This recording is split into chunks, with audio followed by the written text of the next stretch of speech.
Alors, on va parler de Pourim. On va d'essayer de comprendre, de définir cette fête. Alors, pour que vous compreniez, il faut savoir que le nom des fêtes en général, ouais, il correspond à l'essence de la fête. Oui, on dit Sukkot, bah, c'est la Souka. Pessar, parce que Passar, Hachem il a sauté au-dessus des maisons, donc c'était essentiel, c'est ça qui a déclenché la délivrance du clan d'Israël. Ou Pessar, c'est Pessar. Ouais, tout est dans la bouche. Mbappé, tout est dans la bouche.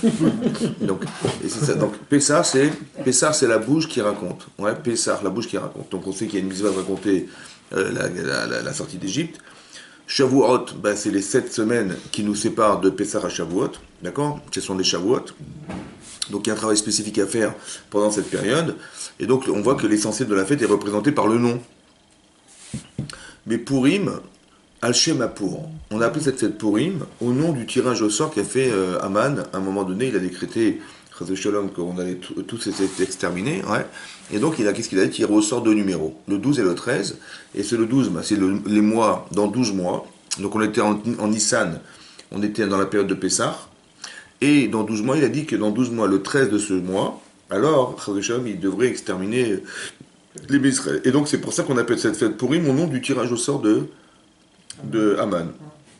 Ce qui est un détail, dans toute la Megillat Esther, c'est un détail. Bah, évidemment que ça paraît bizarre qu'on ait choisi ce terme pour définir la fête de Purim. Al-Shem Pour. Bon, d'abord, un, c'est un détail. Deux, a priori, Purim, c'est un pluriel. Oui, Purim, c'est un pluriel. On aurait dû dire, on a appelé cette fête pour, hein, ou contre, parce que c'est au nom du tirage au sort qu'a fait Haman. Pour, au nom du pour. Oui. Et pourquoi on l'appelait Purim? Pourquoi c'est quoi ce pluriel de Purim? À part ça, le Harizal, il a dit que Purim est Kippour. Kippurim. Ouais, Yom à Kippurim. Et on dit que Kippurim, ouais, Kippurim c'est Kippurim. Il faut que vous sachiez que la Kedusha de Purim, elle est énormissime et que Kippour n'est qu'à l'ombre de Purim. D'accord? Il faut aussi à comprendre. En quoi le fait de Purim, l'histoire de Purim, elle est tellement fondamentale pour que Kippour, que le jour de l'expiation de toutes les fautes du clan Israël, elle soit secondaire par rapport à la fête de Purim. On sait que Kippour, c'est mitzvah minatora de jeûner, que celui qui mange à Kippour, il est Chayev Karet. C'est grave, ouais, donc c'est très très grave. Et Purim, comment ça peut être plus important que Kippour? Surtout que Purim, c'est une fête organisée par les Chachamim. Hein, bah oui, parce que Purim n'est pas dans la Torah. La Megillat Esther, elle a été écrite par Esther et Mordechai, et qui a été instituée ensuite par la Knesset Agdola, la grande assemblée qui se trouvait à l'époque, et qui est donc instituée que dorénavant on lirait la Megillat Esther. Mais comment ce jour-là, il peut être plus important que Kippour? Ok?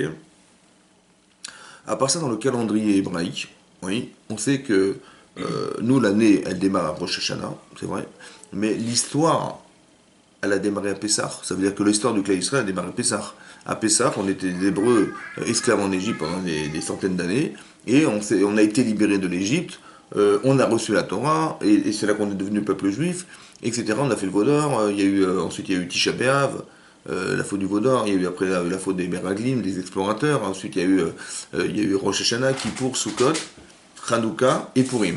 Et après on redémarre, on repart par Pessah. Et donc on voit qu'à la fin du cycle,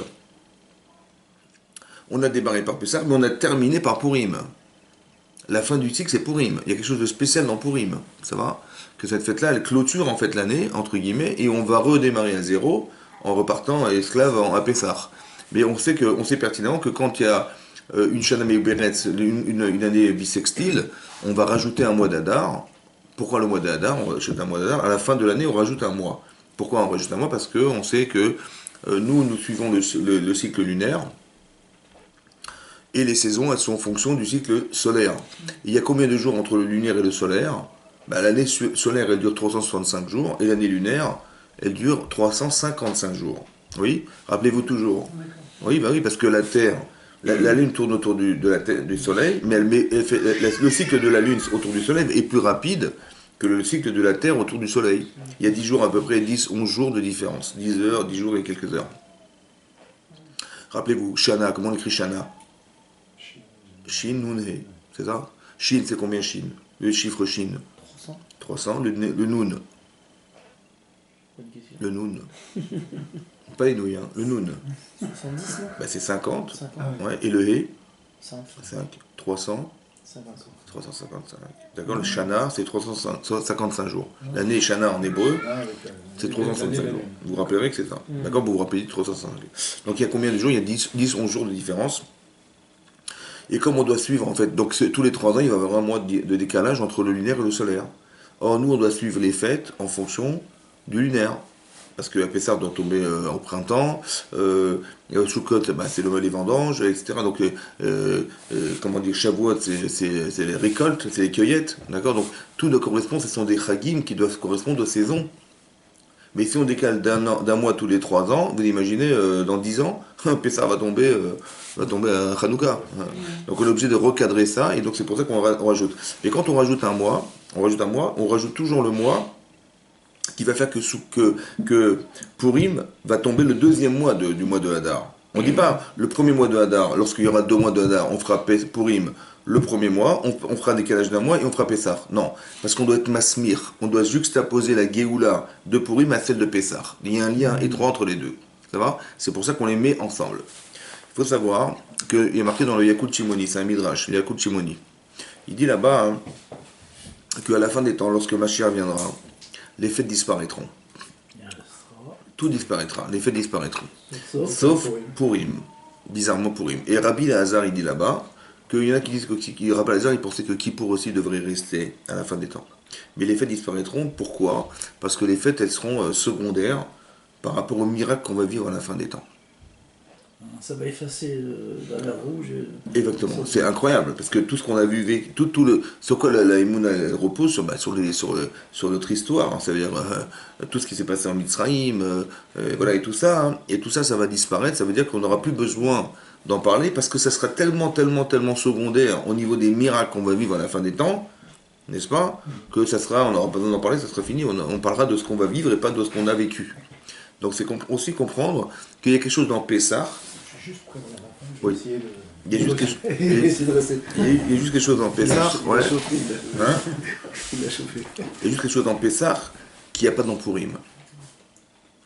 Et que donc on va retrouver dans Purim quelque chose d'énormissime qui va nous faire croire que Pessah est à l'ombre de Purim aussi. Qu'est-ce qu'il y a de spécial qu'est-ce que la différence fondamentale entre les deux? Alors il y a ce qu'on appelle des nissim, des miracles dévoilés. Il y a ce qu'on appelle les miracles qui sont cachés. Alors, les miracles dévoilés, c'est Pessah. Ça veut dire que Hachem, du jour au lendemain, il vient et il transforme le Nil en sang. Il va organiser que dans toute l'Égypte, il y aura des grenouilles. Il va organiser qu'il y aura des poux dans toute l'Égypte. Il va organiser que les bêtes féroces vont attaquer toute l'Égypte. Oui, mais ça veut dire que c'est des choses qui sont incroyables et extraordinaires. Ça va? Que Akadosh Baruch Hu. Ah, c'est comment dire, Moshe Rabbeinu, sous l'ordre de Hachem, vient voir Paro et lui dit, voilà, demain, le Nil sera transformé en sang.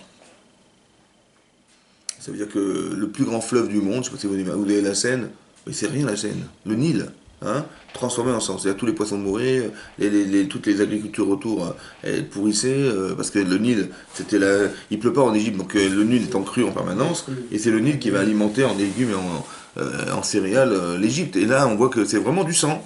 Bon, et quand on demande à Paro d'essayer de remettre de l'eau, il peut pas, d'accord. Et quand on lui demande de se débarrasser des grenouilles, il peut pas. Et quand on lui demande de faire de se débarrasser des poux, il ne peut pas. Vous avez compris, il est dans l'impuissance totale. Donc on voit que c'est extraordinaire.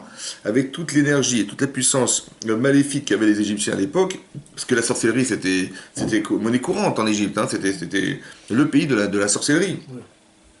Et depuis la 3e plaie d'Égypte, ils ont dit, les Khartoumim, les magiciens, ont dit Etzba Elokimi. Ça, c'est le doigt de Dieu, on est incapable de faire un chose pareil. Depuis la 3e plaie d'Égypte, ils ont dit ça nous dépasse, c'est pas, on va dire que c'est pas humain. C'était les poux, ça? Ouais, les poux, ouais, pas les maris, les poux. Et donc c'était au-dessus, ouais, hein? Des fois, c'est les deux. Des fois, c'est les deux, ouais, ça gratte, mais bon. Des fois, le mari, c'est un peu sans poux. Avec un riz, tu veux dire, parce qu'on rit à Purim, un pourri. Mais non. Vous avez compris? Mais d'où tirer leur puissance, les Égyptiens? C'est la Touma. La Touma, c'est quoi? Parce qu'il faut savoir qu'il y a des degrés. Il y a ce qu'on appelle la Kedusha. Ah, mais ils avaient un pouvoir maléfique énormissime. Ah, oui. Parce que là-bas, c'est marqué dans le Midrash que, par exemple, quand Moshe il a pris son bâton, il l'a jeté au sol, il est devenu serpent, ils ont rigolé. Alors Paro, il a demandé à sa femme, il dit, bah, vas-y, montre-leur qu'on est aussi capable de faire, genre le magicien, Paro, il croyait que Moshe c'était un magicien. Il appelle sa femme, elle prend son bâton, elle jette par terre, il devient serpent. Mais comment il est devenu serpent? Oui. En fait, c'est pas qu'on l'a transformé en serpent, c'est que il y a le démon ils avaient contrôle des démons, des shédim, ça s'appelle des shédim, des forces maléfiques. On dit que les shédim, Rachid ramène là-bas dans Parashat Noir, que les démons qui étaient à l'époque avant le déluge, ils sont rentrés dans l'âge de Noé. Ça va? Donc il y avait, Rachid amène qu'il y a des shédim qui sont rentrés. Donc il y avait des pouvoirs maléfiques, disons des forces négatives, qui sont aussi rentrées dans l'âge de Noé. Ouais. Et eux, ils contrôlaient ce genre de forces.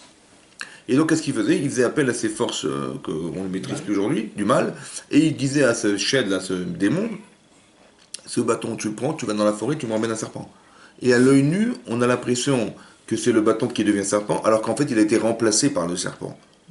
Vous avez compris? Et tchac, tac, on l'a. C'est tellement d'une vitesse, la vitesse du son, tac, tac, ou la vitesse de la lumière, on voyait pas les choses passer. Mais encore faut-il que les Shedim, ces fameux démons, ils aient une capacité de maîtrise. Mais les pouces étaient tellement petits, hein, que c'était impossible, donc ils ont dit, ça c'est pas humain. Et donc on voyait que c'était extraordinaire. D'accord? Donc toutes les paix sont fantastiques. Ensuite, qu'est-ce qui se passe? On sort d'Égypte. On arrive devant la mer Rouge, et là, on est de nouveau bloqué entre la mer, le désert et les Égyptiens qui arrivent, et on fait appel à Hachem, et la mer va s'ouvrir, encore une fois, de façon fantastique. Le vent, un vent d'est puissant, va pénétrer la mer, il va percer la mer, et on va traverser la mer, et qu'est-ce qui va se passer? Hachem va noyer les Mitzrim, les Égyptiens, et on va faire la Shira. Et on va chanter la Shira, donc on est arrivé à un summum, parce que quand on chante, c'est qu'on est arrivé à la Joura. Et on est arrivé au summum de la Simcha, et là on va faire la Shira, et là il y a marqué Yaminu Bachem ou Moshe Ado. On est arrivé à l'Emouna. Donc quand après la sortie d'Égypte, après qu'on ait traversé la mer Rouge, Hachem nous propose la Torah, c'est dur de refuser. Ils ont dit Naase Benishma, ça veut dire tout ce qu'Hachem nous demandera de faire, on acceptera. C'est ça Naase Benishma, on acceptera tout ce que Hachem nous demandera de faire. Évidemment, entre guillemets, sous la contrainte d'avoir été sauvé par Hachem. Vous comprenez ce que je veux dire? En fait, on n'a pas le choix de dire oui ou non. On est obligé d'accepter la Torah, parce que vu tout ce qu'Hachem a fait pour nous, en nous sortant d'Égypte et en nous libérant des Égyptiens, on peut pas, on est reconnaissant, on ne peut pas dire non. Vous comprenez, c'était impossible de dire non. Mais le Maral d'expliquer que pourquoi on a été contraint quelque part, ouais, parce que la Gemara dans Shabbat explique là-bas que quand on s'est retrouvé dans le mont Sinaï, Hachem il a soulevé une montagne, il leur a mis au-dessus de la tête, en leur disant, si vous acceptez la Torah, moutav, tant mieux. Et si vous n'acceptez pas la Torah, qui était l'objectif du départ de la création du monde, alors, Shamtik vous ratrem, là-bas vous périrez, ça sera votre tombeau. Et là-bas, sous la contrainte, vous comprenez, sous la contrainte. À part ça, on nous a dit, le Maral explique là-bas, que on leur a expliqué au Israël, au mont Sinaï, que dorénavant vous saurez que le monde dépend de vous, que le monde dépend de la Torah. C'est-à-dire que, comme c'est marqué dans Bereshit, là-bas c'est faire Bereshit, marqué Yom HaShishi. Yom HaShishi. Tous les jours de la semaine, on les appelait Yom Rishon, Yom Rishon, Yom Echad, pardon, Yom Sheni, Yom Shlishi, et là, HaShishi. On a mis un article devant le chiffre pour dire le sixième. Et bien sûr, on sait que quand il y a des questions dans la Torah, c'est pour apprendre quelque chose. Et là, on apprend notamment, Rachid expliquait là-bas, que le HaShishi, le He, c'est les 5 livres de la Torah. Et Shishi, c'est qu'il faut arrêter de faire du Shishi. Non. Et le Shishi, c'est le 6e jour de Sivan, qui est le jour où on a reçu la Torah. Yom HaShishi, le fameux 6e jour de Sivan, où on a accepté la Torah, les 5 livres de la Torah. HaShishi. Et là-bas, Rachid Amen, il dit qu'Hachem, il a conditionné la création du monde, en disant au monde, en conditionnant le monde, en disant si les Israël, le 6e jour du mois de Sivan, accepte la Torah, alors c'est bon, ça continue, et sinon, on est choser le Tohu Vavohu, ça veut dire que le monde retournera Tohu Bohu. Mais dans ça veut dire qu'on nous a mis sous la contrainte de devoir accepter la Torah, autant qu'on sait pertinemment que dorénavant le monde subsistera uniquement si on est capable d'accepter la Torah et les mitzvot. C'est une contrainte. On a été obligé d'accepter. Parce que si tu n'étudies pas, le monde s'arrête. Et si tu ne fais pas les mitzvot, le monde s'arrête. Alors qu'est-ce que tu vas faire? Tu vas arrêter, tu vas survivre. Donc tu vas être obligé d'étudier la Torah et tu pratiques les mitzvot. Hein? C'est glorifiant, c'est en même temps. Mais c'est ce que je te dis. Ça veut dire que quelque part, c'est pour ça qu'à Shavuot, on a accepté la Torah, Be'ira, avec la crainte d'Hachem. Hachem nous a mis la montagne sur la tête, c'est la crainte d'Hachem. Mais quelque part, c'est logique. Pourquoi Hachem ne nous a pas donné le crédit de nous dire d'accepter la Torah sans avoir été obligé de l'accepter? Et alors que c'est marqué à Purim, c'est marqué dans la Megillat Esther, Kimu vekiblu à Yehudim.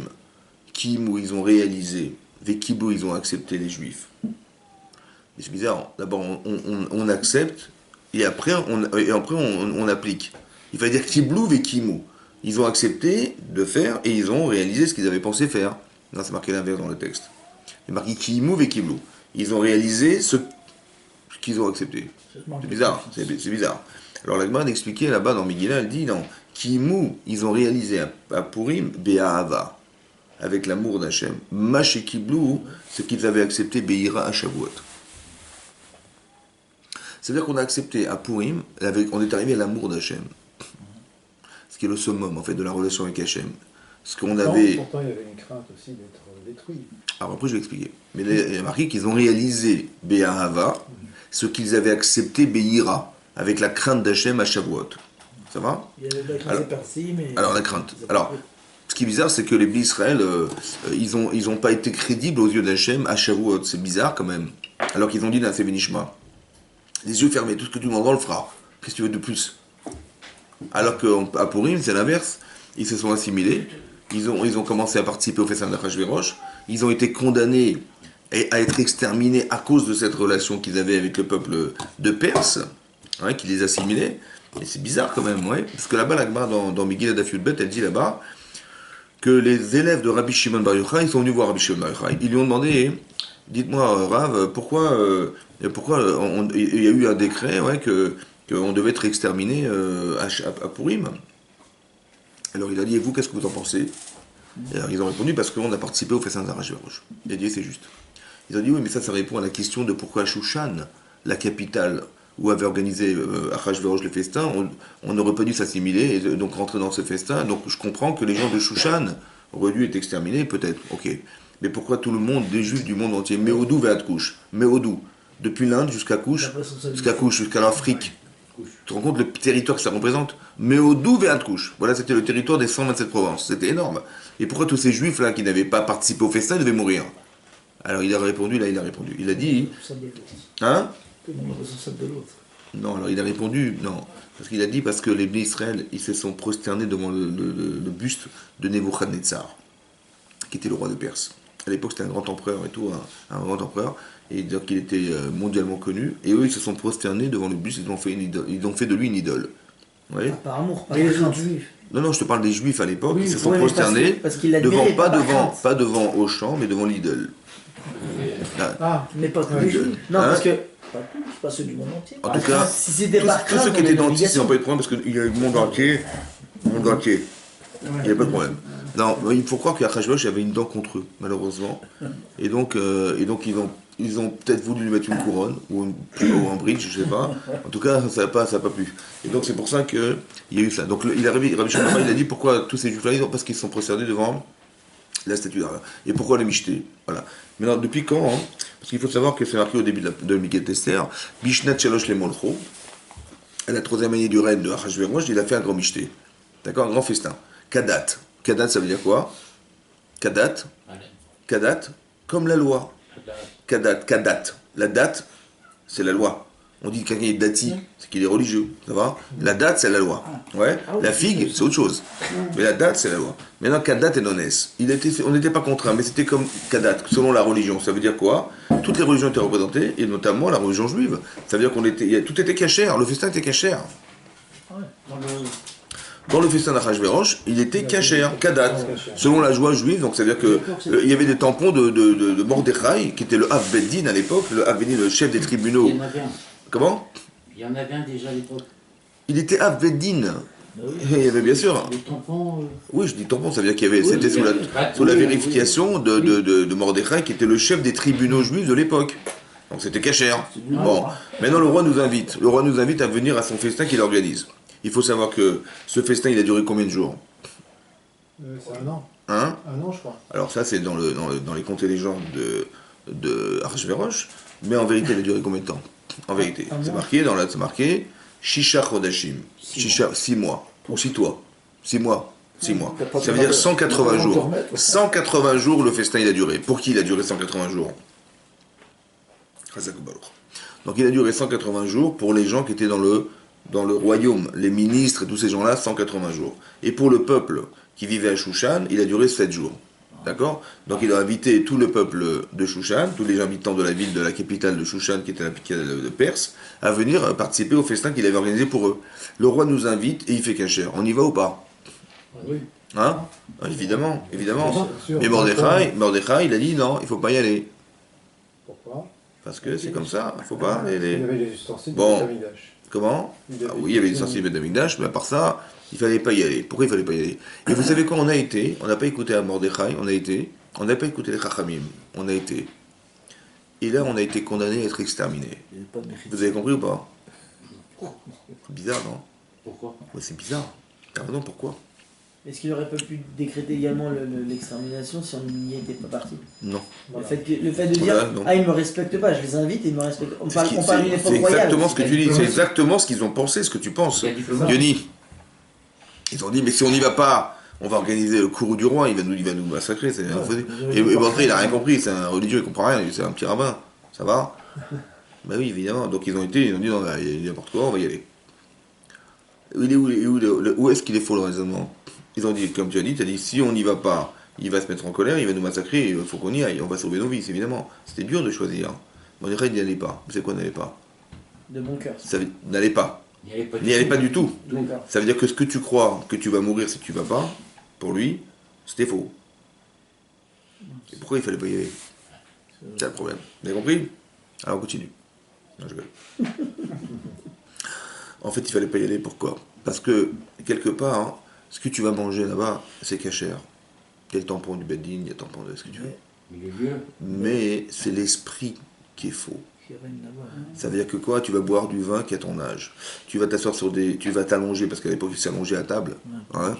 Il s'allongeait sur des sièges en or. Le sol était jonché de marbre et de pierres précieuses. On est en train de te dire, tu vois, c'est ça qu'il faut vivre, mon chéri, c'est ça qu'il faut vivre. Tu comprends? Et donc la débauche, la machin, tout ça, c'était ça, c'est ça la vie, mon chéri. Tu comprends? Maintenant, t'es cadenassé parce que tu peux pas refuser. Et ce qu'on te propose, l'esprit dans lequel tu vas vivre, il est complètement faux, antithèse de la Torah. Mordechai n'y avait pas. C'est un piège. C'est pour ça qu'on veut aussi. Vous avez compris? Et ça c'est-à-dire que quand quelqu'un il va prendre du plaisir alors qu'il est obligé de le prendre sous prétexte qu'il ne peut pas refuser, et que ce plaisir qu'il va tirer de l'expérience qu'il va vivre, elle est interdite, un plaisir interdit, le type il va tomber dans l'Itsara évidemment. Et ça va détériorer la relation qu'on a avec Hachem et qui va faire qu'on va s'assimiler. Hachem il a dit, si vous rentrez là-dedans, extermination du peuple d'Israël. Vous avez compris? Qu'est-ce qui va se passer?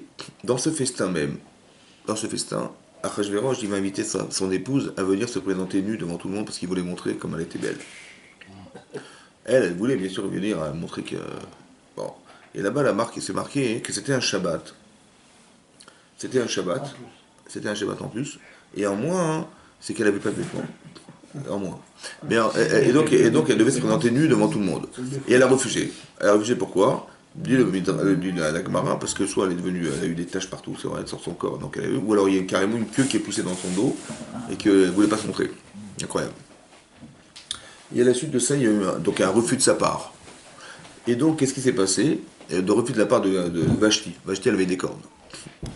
Vashti. Maintenant, et donc, qu'est-ce qui s'est passé? Elle a refusé de venir. Et lui, pour le roi, il était complètement sous. Ouais. En général, il est plutôt carré, le roi. Mais il est bien rond. Et donc, qu'est-ce qu'il a fait? Il a dit quoi? Mais comment elle a osé refuser mes ordres? Et il s'est mis en colère contre elle. Et tout à coup, il est entouré de 7 ministres Achashverosh, de la Megillat d'Esther, et Memouchan, qui était le moins valorisant et moins valorisé des 7 ministres, il est Kofetz Barosh. Lui, il vient, il saute devant le roi, il dit, ouais, je vais vous dire ce que je pense de cette situation. Il dit, vous savez, la reine, elle n'a pas simplement déshonoré le roi en refusant de venir se présenter. Ouais, parce que tout le monde, ils ont tous Paris Match à Shushan. Et là, ils vont voir dans Paris Match que la reine, elle a refusé de se présenter alors que le roi lui a demandé de se présenter. Et donc, tous les gens qui lisent Paris Match et le gala, ils vont dire, mais c'est quoi ce truc-là? Mais les maris vont dire, mais c'est n'importe quoi. Les femmes, elles disent, mais non, mais elle a eu raison. Et c'est une femme, elle doit s'imposer dans la vie. Et toutes les femmes, elles vont pas respecter leur mari. Voilà ce qu'il a prétexté. Il n'y avait pas tort. Et c'est ce qu'il a pensé. Ça paraissait un peu stupide à l'époque, mais bon, ça paraît stupide comme truc. Une femme. Et donc, qu'est-ce qu'il va dire? Donc, qu'est-ce qu'il va faire? Il faut la condamner à mort. Et c'est Memouchan qui va organiser la mort de Vashti. C'est qui Memouchan? Eh bien c'est Aman. Là-bas, la Gemara dit qu'il s'appelle Memouchan. Alors qu'il s'appelle Aman. Parce que Memouchan en hébreu, Mechin en hébreu, c'est préparé. C'est lui, cet homme Memouchan, qui est Aman, qui va préparer la Pouréanout, le châtiment du cas Israël. Plus tard. Il s'appelle Memouchan. Donc qu'est-ce qu'il va faire? Il va donc éliminer cette femme, elle va être pendue finalement. Pourquoi elle est morte? Parce qu'elle faisait travailler les femmes juives Shabbat. Elle travaillait nues. Nues. Dans le royaume. Elles travaillaient, c'était des femmes, des servantes du royaume de Achashverosh, et elles étaient nues Shabbat pour plaire aux hommes qui passaient. Et donc c'est pour ça qu'elle est morte Shabbat et nue. Vous avez compris? Voilà ce qui s'est passé. Mida Keneged Mida. Déjà c'est bizarre. Vous avez compris? Déjà c'est bizarre. Elle est morte comme elle a provoqué la honte des autres. Ça va? Bizarre. Qu'est-ce qui va se passer? Le roi n'a plus de reine, qu'est-ce qu'ils font faire? Il va falloir trouver une reine. Donc on fait des recherches dans tous les 127 provinces pour trouver la femme qui va remplacer Vashti. Et donc on crée des harems autour de Shushan, et donc toutes les belles femmes du royaume, elles viennent là-bas. Pendant 6 mois, elles se maquillaient, elles se parfumaient pendant 6 mois. Shisha Chodashim Beshemen Amor. Shisha Bepsamim, Betamruki Anashim. Des parfums, du maquillage pendant 6 mois, les filles, elles se maquillaient comme des folles. Pourquoi quoi? Pour que un soir, elles allaient chez Achashverosh, et le matin, elles revenaient à l'harem. Ouais. Et qui c'est qui a été finalement prise et choisie? Alors qu'il avait très peur, Mordechai, de voir Esther Amalka, qui avait été prise dans le harem de Achashverosh. C'était qui Esther Amalka? C'était qui par rapport à lui? Sa nièce. C'était sa cousine, en fait, Bat Dodo, la fille de son oncle. Mais Bat, la Gemara dit Bat, c'est quoi Bat? Bat, la fille, c'est ça Bat. Mais la Gemara expliquait que Bat, c'est pas Bat de baseball. C'était Bat Baït. C'était sa femme en fait. C'était sa femme. La maison, c'est sa femme. Et donc c'était la femme de Mordechai. Esther Amalka était la femme de Mordechai. Et toutefois, il demande, mais si c'était sa femme, comment ça se fait qu'il n'a pas, pour lui éviter, puisqu'elle était mariée, quand elle a été prise par Achashverosh, comment ça se fait qu'il n'a pas divorcé pour éviter qu'elle soit interdite en tant que femme mariée avec un goy? Toutefois, il pose cette question là-bas. Pourquoi il prenait les femmes mariées? Oui, il est marqué. On prend les femmes mariées, normalement, un roi, il prend les femmes vierges. Eh ben, il a pris même des femmes qui étaient mariées. Comme ça, Rashi ramène. Ouais, mais pourquoi il a fait ça? Pourquoi il n'a pas divorcé? Il dit Rashi Tofel, parce qu'il avait divorcé, ça se serait su. Et on aurait su qu'elle était juive, et il ne fallait pas qu'on le sache. Il a préféré qu'elle reste mariée malgré tout, pour ne pas qu'il y ait des rumeurs sur le fait de sa judaïcité, et qu'on puisse savoir qu'elle était juive et tout, et que même plus tard vous allez comprendre qu'elle ne devait pas dire d'où elle venait, de qui elle venait. Pourquoi? Parce que Esther, elle descendait de qui? De l'escalier. Oui. Ou de l'ascenseur. Elle descendait de Shaoul, Améler. Elle était descendante d'un roi d'Israël. Et si elle avait dit qu'elle descendait de Shaoul, il aurait voulu l'épouser, pas parce que les Juifs s'en foutent, parce qu'elle est fille d'un roi. C'était un prestige, donc il surtout ne dit pas tu viendras. Il faut que ça soit Shamaïm. Pas que tu sois provocatrice de la volonté du désir de t'épouser parce que tu es descendante de la royauté de Shaoul. Non, il fallait que ça soit Shamaïm. On verra. C'est Hachem qui décidera. Vous avez compris? Et derrière tout ça, ça voulait dire quoi? Il avait compris à Mordechai que quoi? Que derrière la problématique qu'avait Esther de devenir la reine de Perse, quelque part, elle devait un jour amener la solution à la problématique du cas Israël. D'accord? Mais donc finalement, elle a été choisie. C'est elle qui a été choisie. Parce que, excusez-moi, mais il a fait le michté, c'était parce qu'il y avait déjà les 70 ans aussi qui étaient passés. C'est ce qu'il a cru. C'est ce qu'il a cru. Il a fait un mauvais calcul. Donc, est-ce que Mordechai, quand il a autorisé parce qu'il faut que tu expliques, Rabbi Shimon Bar Yochai, que c'est quoi 70 ans? En fait, 70 ans, c'était connu qu'entre le premier et le deuxième temple, il devait y avoir 70 ans. C'était connu. Et Achashverosh, il savait que 70 ans, c'était la différence qu'il devait y avoir entre les deux temples. Or, si les 70 ans sont passés, c'est que le deuxième temple, il ne sera pas reconstruit. Donc il dit, c'est bon, vous pouvez y aller, prenez les kélim, les ustensiles du Beth Amikdash qui étaient en or, et c'est avec ces ustensiles qu'ils ont consommé les vins et toute la nourriture qui a été proposée au festin. Mais il s'est trompé, en fait. Il y avait quelques années qu'il s'était trompé de quelques années. D'accord? Et comme aussi il a participé en utilisant ces kélim qui étaient Kedoshim, qui étaient consacrés au Beth Amikdash, très rare. D'accord? Maintenant, donc vous avez compris comment ça marche? Maintenant, ce qui est intéressant, c'est que vous allez comprendre une chose. Finalement, qui c'est qui a condamné Vashti? Aman. C'est lui. Oui. Qui c'est qui a fait, grâce à lui, faire rentrer Esther au gouvernement, à la royauté? Aman. C'est Aman. Et qui c'est qui va finalement pendre Aman? Ben, la femme qui l'a fait rentrer, sans le savoir, dans le royaume d'Achashverosh. Vous comprenez? Par hasard. Ouais. Par hasard. Bah oui. Bah oui, c'est hasard. Il n'y a pas de miracle, rien du tout là. Vous avez compris? Vous commencez à comprendre maintenant? On a dit que cette fête s'appelle comment? Elle s'appelle comment cette fête? Oui. Purim. Au nom du tirage au sort. C'est quoi le tirage au sort? C'est le hasard. Mais pourquoi cette Purim au pluriel alors qu'il aurait dû l'appeler pour Al-Shema pour au nom du tirage au sort qui s'appelle pour. Pourquoi Purim? Pour le pluriel? Parce qu'il y a deux lectures du sort. Il y a deux lectures du hasard. Il y a la lecture du hasard de Haman. Lui dit quand je tire au hasard, c'est le mazal. Hein? Ou bien il y a le tirage au sort qui représente le mazal. Mais c'est vrai, mais qui est-ce qui tire le mazal? Qui c'est qui décide du mazal? C'est Hachem. T'as compris? Nous, on a une autre lecture du hasard. Ça veut dire que dans la vie, on doit décider, toujours décider. C'est nous qui décidons. Toute ta vie, elle est construite sur des choix personnels. Des faux ou des mauvais choix ou des bons choix. Mais en fait, tu peux pas. Quand tu fais des mauvais choix, tu fais tes chouvas. Et quand tu fais des bons choix, bah, ça te renforce dans ta émouna, dans ton olamaba, dans ce que tu veux. Mais toute la vocation que nous avons, nous, c'est de choisir de faire de nous quelque chose. Hachem, il te donne tout ce que tu as besoin d'avoir. C'est le mazal. Les outils. Il te donne la vie, il te donne la femme, les enfants, la parnassa, tout ça c'est donné. Tout ce que tu es, ça a été donné. Tu n'as rien choisi, n'est-ce pas? Par contre, on te met ça en dépôt chez toi. Qu'est-ce que tu vas faire avec? Qu'est-ce que tu vas faire de ta vie demain? Donc ça veut dire que ta vie, elle dépend de tes choix. Et tes bons choix. Ouais. Oui. Et pas les mauvais choix qu'on pourrait faire avec Shalom mais qui nous détériorent. Parce que quand on fait un mauvais choix, combien ça prend d'années pour récupérer les bons? Vous avez compris? Et c'est plus ta vie en plus. Bah, c'est la Quand tienne. tu fais des mauvais choix, il y a la vie des autres aussi. Ouais, on parle pas de ça. On parle En que. plus. Oui, j'ai compris, t'as raison. Mais quelque part, quand j'ai fait un mauvais choix, il faut que je m'en débarrasse, ce qui est pas simple. Et à part ça, que je vais reconstruire ma vie à partir de ces faux choix. C'est difficile, ok? Mais donc c'est ça. Donc toute ta vie, elle est construite sur des choix. Mais il y a des fois dans la vie, on peut pas faire de choix. Ouais, c'est pour ça qu'il y a eu les choix. Hein? Mais c'est quoi qu'on n'a pas eu le choix? C'est quoi? Ouais. Par exemple, pour partager la terre d'Israël. On est rentré en Israël, après Yoshua Binoun, après les 40 ans du désert, il est rentré en Israël. Il a fait la guerre pendant combien de temps? Un certain temps. 14 ans. 14 ans de guerre. Ouais. Et après, on a dû partager la terre d'Israël. Entre les tribus. Entre les tribus. Ouais, on n'a pas Comment on a fait? Comment on a fait? Ah ouais. Comment on a partagé la terre? Au Au tir au sort. Bégoral. C'est marqué dans la Torah. Bégoral. Ah oui, Goral. Le Goral, c'est quoi? C'est le tirage au sort. Donc on a déterminé des territoires dans l'Israël et on a pris les 12 Shvatim. On a tiré un numéro. On dit, ben tiens, toi, tu vas à Ashdod. Toi, tu vas machin. Toi, tu vas à Haïfa. Vous avez compris comment ça marche? Telle tribu à tel endroit. Bégoral. Quand on a dû choisir la différence qu'on a dû faire entre le Seir et l'Hachem et l'Azazel, il y avait deux corbanotes, deux sacrifices qu'on devait amener à Kippour, un qui devait être jeté d'une montagne, l'autre qui devait permettre d'expier toutes les fautes du clan Israël. On a tiré au sort. Ils sont identiques. Donc vous avez compris que normalement toute ta vie, tu dois faire des choix. Mais quand tu peux pas faire de choix, tu tires au sort.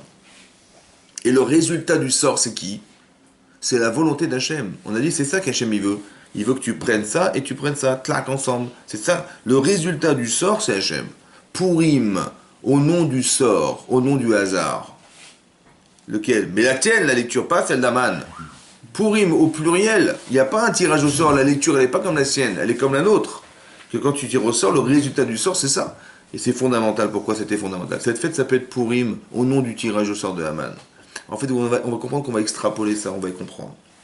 Que la différence entre Pessah et pourquoi Pessah est secondaire.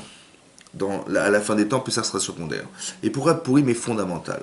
Parce que Purim a duré combien d'années? Ça a duré combien d'années Purim? Ça a duré 9 ans. Ouais. Parce que c'est marqué Bishnat Shalosh le Molcho. À la 3e année du règne de Achashverosh, c'est là que démarre la Megillat Esther. Oui. Et à la fin, à la 12e année. À la 12e année, voilà ce qu'a fait Achashverosh, et donc finalement on a pendu Haman, on a fait rentrer Mordechai dans le royaume de Achashverosh, etc. Donc entre la 3e et la 12e année, il s'est passé 9 ans, et ces 9 années, c'est tout le déroulement de la Megillat Esther. Mais vous allez comprendre que tous les événements eux-mêmes, en soi, n'ont pas de lien. C'est-à-dire que la lumière, quand elle s'éteint, ouais, parce que Dieu est éteint, C'est pas comme ça. Mais c'est comme ça. C'est si t'as Ishmael. Mais non. Comment il s'appelle? Hein? Comment il s'appelle? Parce qu'il a fait un festin, Achashverosh. Il a présenté, il a demandé est-ce que sa femme s'est présentée, elle a refusé, il l'a tué. Après, on l'a trouvé, et donc à la suite de ça, on a dû trouver une femme pour remplacer la reine, et on a trouvé Sarah Malka. À partir du moment où on a trouvé la femme de Achashverosh, tout de suite, Veigdal. On a fait grandir Aman. Aman est devenu très proche du roi, et donc tout le monde devait se prosterner devant Aman, effectivement, ouais, tout le monde devait se prosterner. Il n'y avait qu'un seul qui ne se prosternait pas, c'était qui? Mordechai, lui, il voulait jamais se prosterner devant lui. Et ça l'a rendu fou. Il a dit toutes les richesses, tout ce que j'ai, Noédo Chaveli, tout ça, ça vaut rien du tout. Kolzman, Sheniroé, Mordechai, Yushev Charmeler, Loïcha Vishtachaveli. Jamais il s'est prosterné devant moi, ça l'a rendu malade. C'est plein à sa femme. Hein? Oui, il a dit à sa femme, ça s'appelait Zeresh, sa femme, ouais. Il a dit à sa femme, voilà, il ne veut pas se prosterner à moi. Et ça l'a rendu fou. Tout ça pour un homme. Bon. Là-bas, il y a une Gemara dans Choulin, la Fkouf la tête à Moudbet. La Gemara dit là-bas que Haman, il y a un remez de Haman Minatora Minaïn. D'où on a une allusion de Haman dans la Torah. Une allusion de Haman. On dit Haman, on pensait l'Haman qui est tombé dans le désert. Oui. On pensait ça. Moi, je pensais au début, quand la Gemara dit oui, il y a une allusion de Haman dans la Torah, j'aurais pensé à Haman, l'Haman du désert. Ouais. C'est ça, Haman, ouais. En fait, c'est pas là-bas. Il est marqué au début de la paracha de Bereshit. Quand Adam et Chava ont consommé du fruit interdit qui était le Etzadat Tovara, ce fameux arbre qui était de la connaissance du bien et du mal. Ils ont mangé, et quand ils ont consommé, ils ont eu honte d'être nus. Alors qu'ils étaient nus. Hachem, il vient parler à Adam, il dit, mais mi lecha, qui t'a dit que tu étais arum, vous étiez arumim, vous étiez nus? Amin haetz, est-ce que c'est pas à cause de la sorte d'arbre que je t'avais interdit de consommer que tu as mangé? Amin haetz. Amin, ça s'écrit et même nun, Aman. Et l'Agma dit c'est de là-bas qu'on tire Aman. Il y a un lien étroit entre Aman et Adam Arishon. C'est quoi le lien a priori entre les deux? Alors peut-être comme ça, l'explication on pourrait l'expliquer comme ça. Tous les arbres de la terre sont permis. Il n'y en a qu'un seul qui est interdit. Tous les gens de la terre ont le devoir de se prosterner devant Aman. Il n'y a qu'un seul homme qui ne se prosterne pas. C'est-à-dire qu'ils avaient la même fonction, la même vocation. Il faut que rien ne m'échappe. Je ne peux pas me penser une seconde que cet arbre peut m'être interdit. Il faut que je mange. Je ne peux pas imaginer que cet homme il ne peut pas se prosterner à moi. Il faut qu'il se prosterne. Vous avez compris? L'entêtement de Haman. C'est le même entêtement d'origine qu'Adam Arishon. C'est intéressant de comprendre que Haman il n'a pas voulu, il n'a pas supporté qu'on le supporte. Surtout qu'il faisait exprès, Mordechai. Il faisait exprès de se prosterner, de ne pas se prosterner, il le provoquait en fait. Parce qu'il faut savoir, la Gemara d'expliquer que Haman, au départ, avant, il y a très longtemps, il était le coiffeur de Mordechai. Avant d'être ministre du roi de Achashverosh, il était coiffeur. Et il avait un contrat de travail qu'il avait conservé, Mordechai. Et lui mettant en pleine figure, il dit voilà, t'étais mon esclave, de toute façon, de quoi tu parles? Il l'a poussé, Hein? Alors là-bas, il a poussé. Donc là-bas, le Rav Dessler, il dit que est-ce qu'on a le droit de pousser mamie dans les orties? Donc il a dit comme ça, le Rav Dessler, il dit est-ce qu'on a le droit de faire ça? Parce que le Rav Dessler a posé la question que est-ce que Mordechai il avait le droit de faire ça, qui était provoquer la colère de Haman, qui allait un jour détruire le cas Israël. Mais en fin de compte, il a voulu détruire à cause de qui? À cause de Mordechai, qui l'a provoqué et qui a organisé la destruction du cas Israël. Oui ou non? Il n'a pas mis en danger tout le monde? Légèrement. C'est normal? C'est normal? Dis non. C'est normal? De provoquer. Ou trois, ils étaient que deux, c'est vrai. Est-ce que c'est normal? Non. C'est même assourd, c'est interdit de faire ça. Il a provoqué Haman alors qu'il savait qu'il avait tous les pouvoirs, donc il avait mis en danger non seulement sa vie, mais la vie de Klal Israël avec. Tu vois ou pas? De quel droit? Alors le Rav Dessler il explique comme ça. Mordechai il a compris qu'il fallait qu'un jour Hachem nous sauve. Mais si vous les Israël, tout le monde s'est assimilé. Tout le monde se prosterne, Mais qui c'est qui défend la valeur d'Hachem? Qui c'est qui défend Hachem, la Torah? Il fallait qu'il y ait au moins un qui ne le fasse pas, pour qu'Hachem s'appuie sur lui pour dire on va démarrer avec toi. Vous avez compris ce que ça veut dire? C'est le malade. Il fallait qu'il résiste à l'assimilation, il résiste à ce pouvoir. Parce que, en vérité, entre nous, vous avez compris maintenant? Qui c'est qui a donné du pouvoir à Haman? Dieu. Depuis quand cet homme il a le pouvoir de nous détruire? Est-ce qu'Hachem existe ou pas? Bien sûr. Donc qui c'est qui a organisé ça?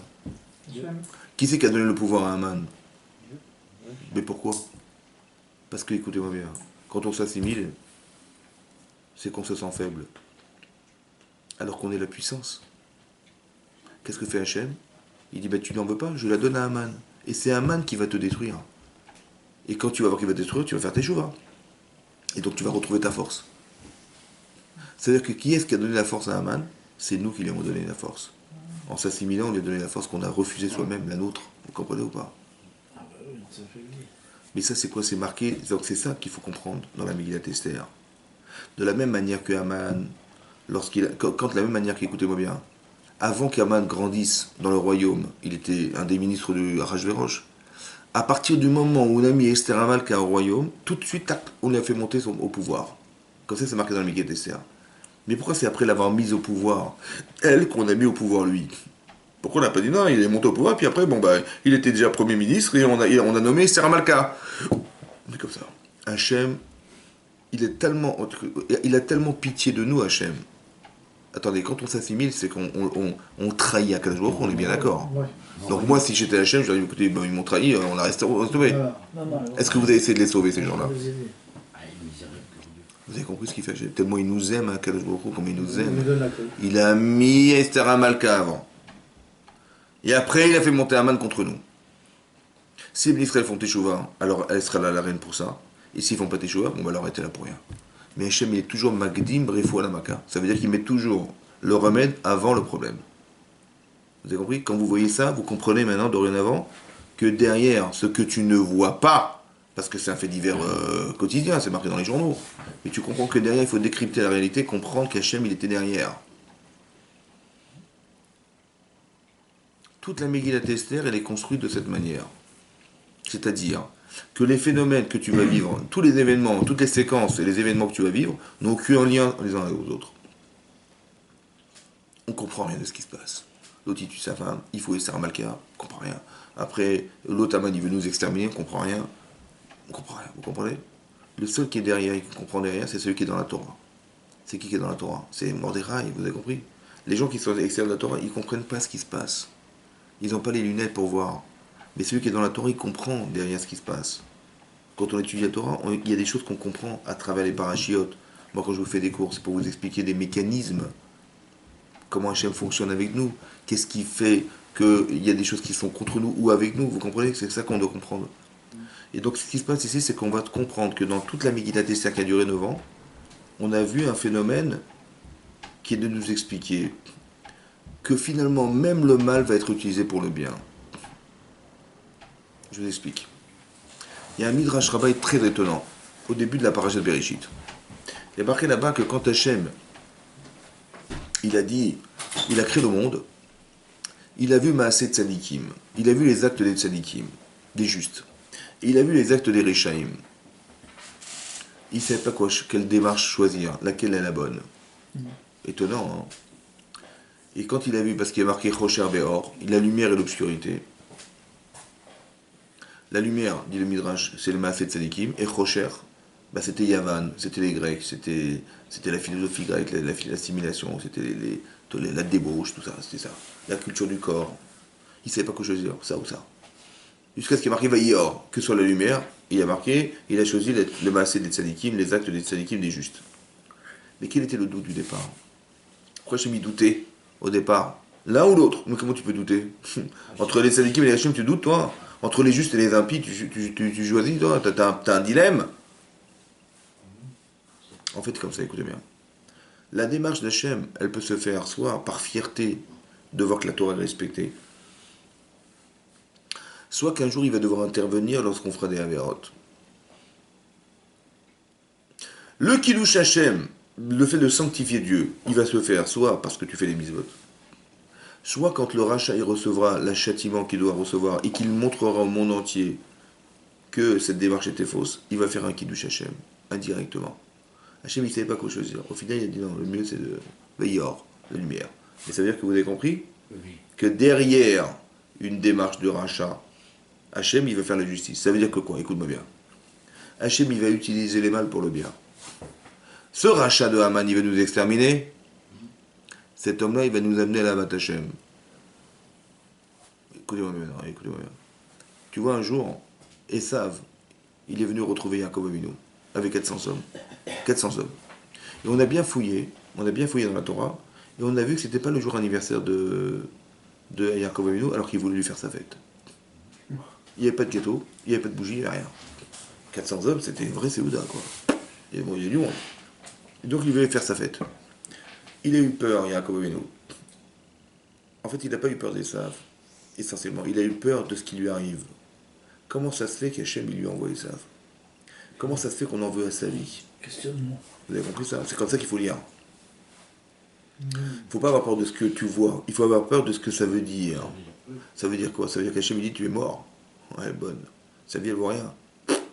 Donc qu'est-ce qu'il va faire Yaakov? Il va se battre contre lui-même, contre l'ange de Esav. Et il va devenir, l'ange va lui dire tu as gagné, tu as vaincu, et tu vas devenir dorénavant, tu t'appelleras Israël. Qui sarita et Elohim vanashim vatuchal. Parce que tu as lutté contre Elohim, donc Dieu c'est les Tzara, Ve'anashim, les hommes, Rachid dit que c'était Lavan et Esav, et vatuchal tu as vaincu. Chazak. Donc dorénavant, tu t'appelleras plus Yaakov, tu t'appelleras Israël. Grâce à qui? Esav. Grâce à Esav. Vous avez compris ce que je veux dire? Lui, il croit qu'il va nous tuer et nous massacrer. Mais il ne se rend pas compte lui-même que ce qu'il va faire va nous amener à un élément, à une dimension qui n'a rien à voir avec celle du départ. Comment Hachem il utilise le mal pour le bien? Tu dois voulu les exterminer. Tu dis par exemple, il y a des gens qui ont vécu la Shoah, Chas de Shalom. Mais ils ont été capables de faire des mitzvot. Ils ont fait des fours pour faire des matzot. Ils ont fait des mitzvot, ils ont tué la Torah dans des situations pareilles. Mais quel niveau de Gdusha ils ont pu atteindre? Même pas en rêve, tu peux l'atteindre, toi. Il est où le bien, il est où le mal? Tu comprends pas? L'extrême limite de ce que tu vis, elle est négative, mais on va l'utiliser, les Tovatras, pour ton bien. Ça veut dire que tu vas atteindre des niveaux de proximité avec Hachem que même pas en rêve tu pourras atteindre dans ta vie en temps normal. Tu comprends? Donc Hachem, il utilise le mal pour le bien. Le mal, parce que c'est vrai qu'on s'est assimilé au festin d'Achashverosh, donc on mérite qu'Aman nous attaque. Mais ne croyez pas que l'attaque d'Aman, elle est là pour nous détruire. Elle est là pour nous faire teshuva. C'est-à-dire que le mal n'a de sens que pour permettre, non pas chas v'shalom, de croire qu'on va t'exterminer, on va te disparaître. Mais la peur que je devrais avoir, c'est pas de disparaître, c'est de comprendre, d'avoir honte que je sois attaqué par Aman. Honte, parce que ça veut dire que Hachem, il veut pour moi, et j'ai honte de ça. Ça, c'est marqué dans Rashi. Vous avez vu Rashi? Rashi la met dans la paracha de Zachor. Ouais. Zachor, rappelle-toi de ce que tu as fait à Amalek. Hein? On voit que la paracha de Zachor, c'est la paracha de Amalek. Ouais. Et il a marqué Zachor et Dashara Salema, Achama Amalek. Donc rappelle-toi, souviens-toi de ce que tu as fait à Amalek dans le chemin. Oui. Et là-bas, Rashi expliquait c'est quoi Zachor? Rappelle-toi. Rappelle-toi de quoi? Rappelle-toi d'une chose. Que quand tu es méchaker, tu mens dans les poids et mesures. L'exemple qu'on a donné dans la Torah, c'est l'exemple de celui qui est le commerçant qui ment dans les poids et mesures. Le type, il est commerçant, il dit tu veux combien? 1 mètre? Oui, 90 cm. 1 kilo? 900 grammes. On trompe les gens dans les poids et mesures. Il dit quand tu trompes les gens dans les poids et mesures, alors sois rochesh, soupçonne, migirou yaoyev. Ça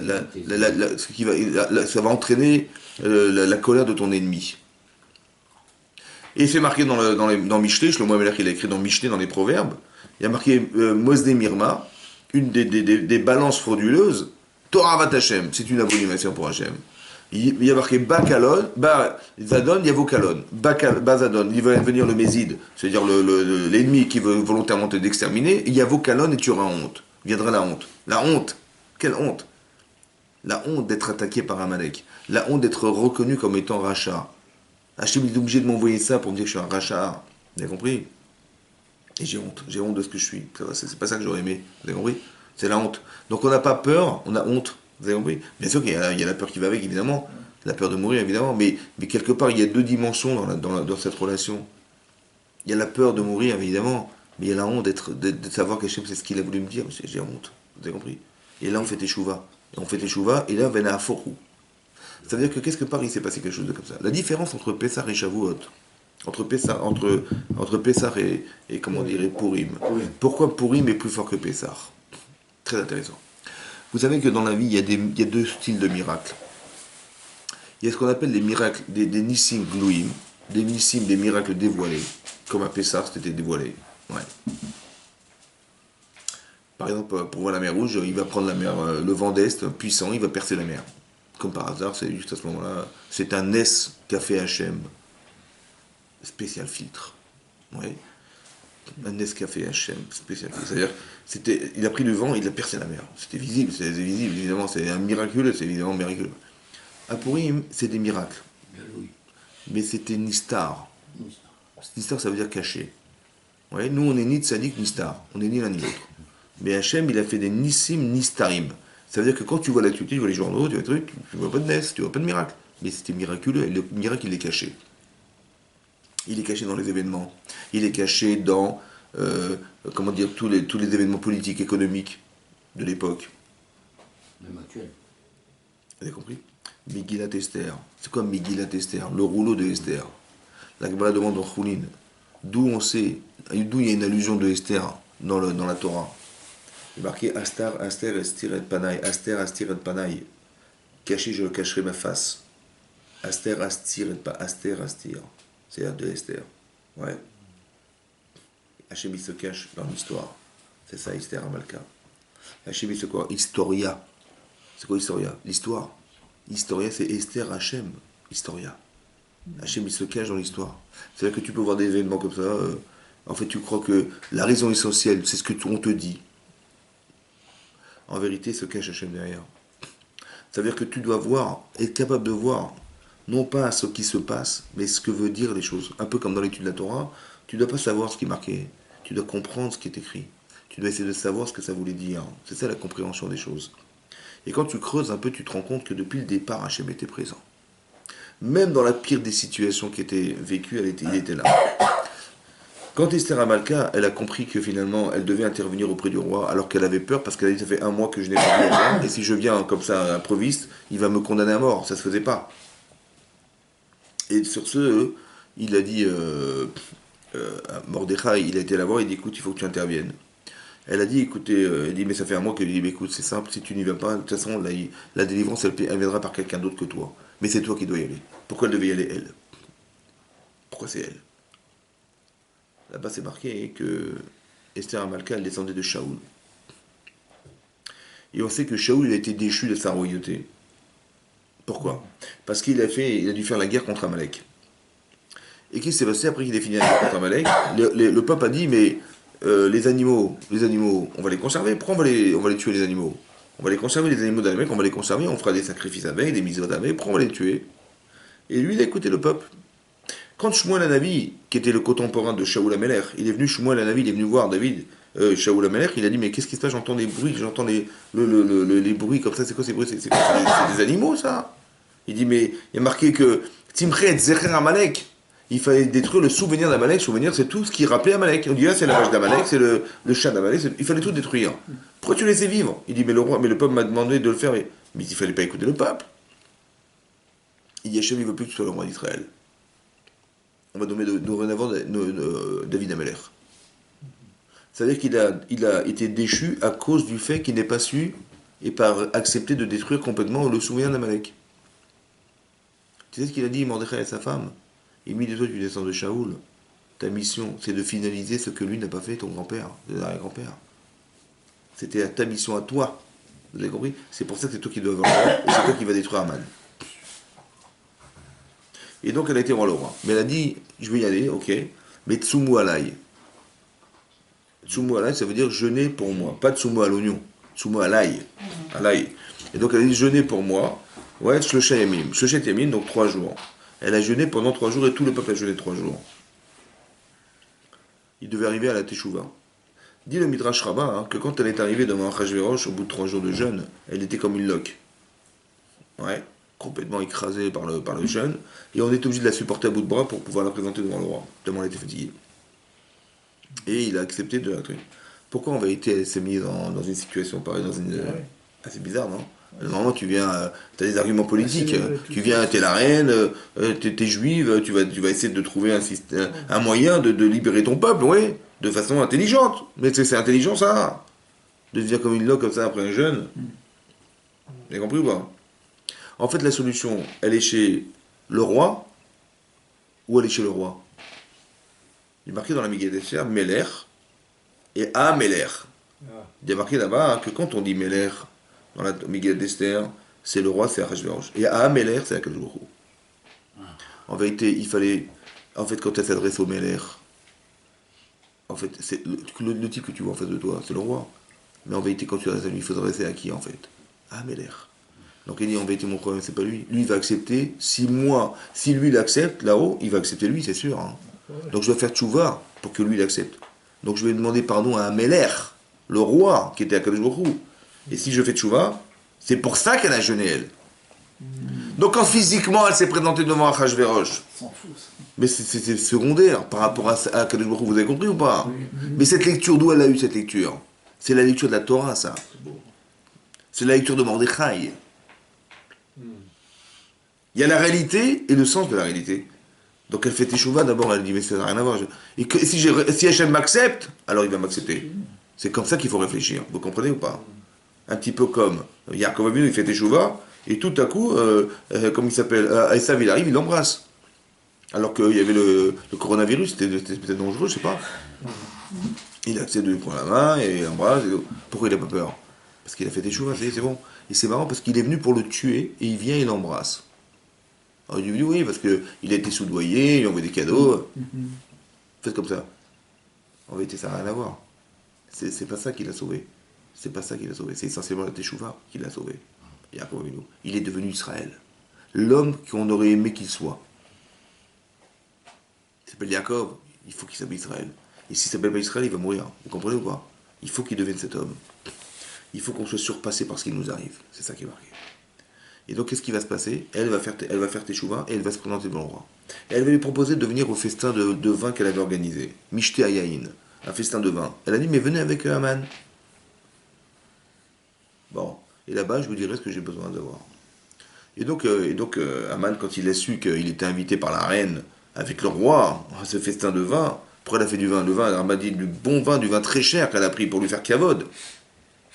Il dit, en plus, elle m'a invité moi. Elle a dit à des femmes, mais tu te rends compte, je suis l'homme le plus heureux du monde. Et quand je vois Mordechai qui est tout en bas en train de jeûner, et je vois que finalement c'est moi qui réussis, et le roi il m'invite avec la reine, tu te rends compte de quel kavod. Bon, il était fier de lui, tu vois.